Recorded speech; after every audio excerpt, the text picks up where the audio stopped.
Okey, boleh nampak? Boleh nampak yang ni?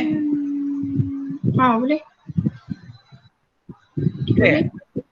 Yang ni cikgu ambil. Yang ni dia tak boleh full lah sebab cikgu ambil pinjam.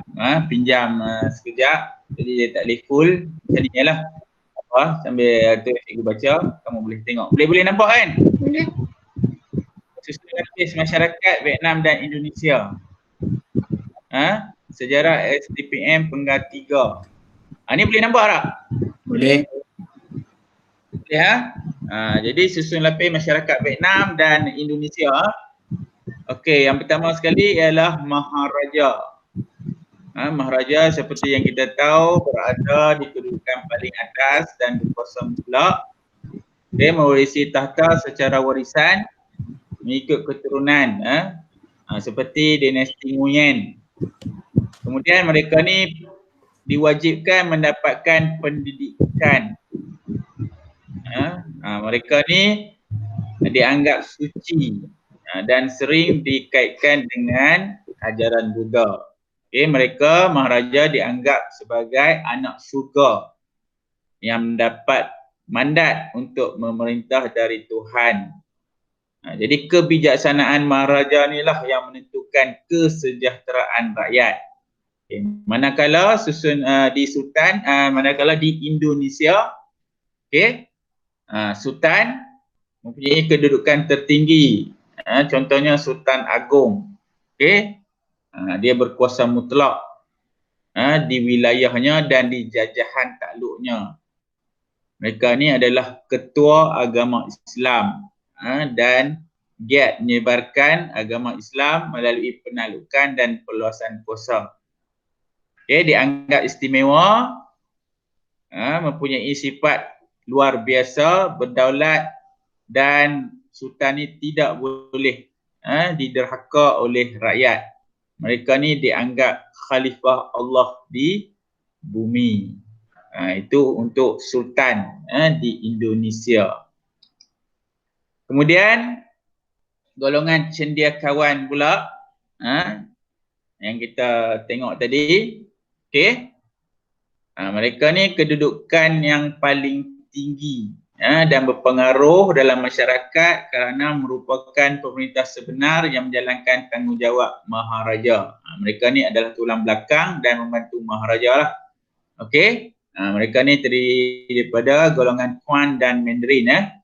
Mendapat pendidikan tinggi berdasarkan keupayaan mereka menguasai ajaran Konfusius. Mereka ni terdiri daripada golongan Mandarin yang merupakan perantara Maharaja dengan rakyat, seperti menyampaikan maklumat. Kemudian mereka ni bertanggungjawab memungut cukai, menjaga kebajikan rakyat dan keamanan. Kemudian mereka mengetahui upacara keagamaan Buddha di pagoda. Sementara Kuan mengetahui kementerian seperti Kementerian Kewangan dan Kementerian Kehakiman. Ada berapa kementerian tadi? Kuan tadi? Ada 6. Kan? Okey, kemudian di Indonesia pula digelar mereka ni sebagai Priyayi ataupun mereka ni adalah golongan bangsawan, dipanggil juga Priyayi. Mereka adalah penghubung antara sultan dengan rakyat jelata. Jadi hubungan antara bangsawan dan petani rapat dan bersepadu. Mereka ni adalah pemimpin kerohanian atau pemimpin agama. Mempunyai hubungan kekeluargaan dengan sultan atau kerabat diraja. Jadi golongan Priyayi ini sangat dihormati dan dipercayai oleh rakyat. Mereka ni golongan bangsawan atau Priyayi ini berkuasa ke atas pribumi, dan ketua adat ataupun ketua adat tempatan ataupun dipanggil sebagai bupati. Mereka ni ada hubungan lah, hubungan yang erat. Kemudian yang terakhir, hierarki sosial yang bawah sekali adalah rakyat. Rakyat. Di Vietnam, rakyat ni, rakyat biasa ni juga banyak petani. Okey. Jadi mereka ni mewakili kumpulan terbesar. Namun mereka ni tidak mempunyai kuasa dalam pemerintahan. Okey, rakyat biasa ni yang pandai dan berpengetahuan dalam ilmu Konfusius ni, mereka ni berpeluang menjadi pegawai tinggi awam atau kerajaan. Okey, jadi mobility, maksud dia mobility mereka ni boleh berubah lah. Mereka ni tak duduk sebagai orang biasa selama-lamanya. Kalau dah pandai, boleh ambil periksa, kemudian boleh menjawat jawatan. Jadi wujud mobility sosial di sini sebab ada pergerakan sosial tu. Jadi rakyat biasa melakukan aktiviti seperti menenun kain atau menghasilkan tembikar. Okey, untuk petani pula, mereka ni menduduki hierarki sosial paling bawah. Namun mereka dipandang tinggi dalam masyarakat kerana mereka lah membekalkan makanan kepada penduduk. Jadi petani ini menjalankan ekonomi sara diri iaitu tanaman padi sawah. Okey. Sementara itu rakyat di Indonesia pula mereka ni tidak memiliki tanah tetapi menyewa tanah daripada golongan bangsawan.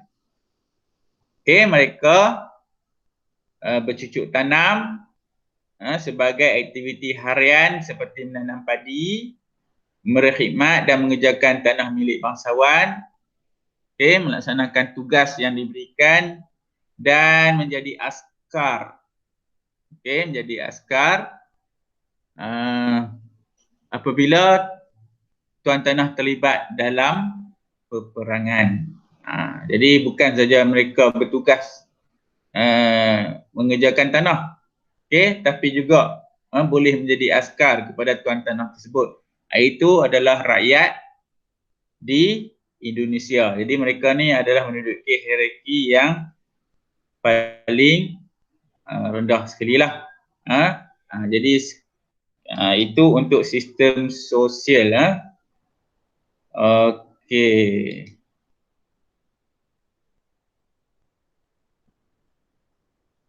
Okey, boleh Boleh? Boleh. Okey, jadi kita dah sentuh dua. Kita dah sentuh dua. Satu tadi berkenaan dengan pembesar. Kemudian yang kedua berkaitan dengan sistem sosial. Okey.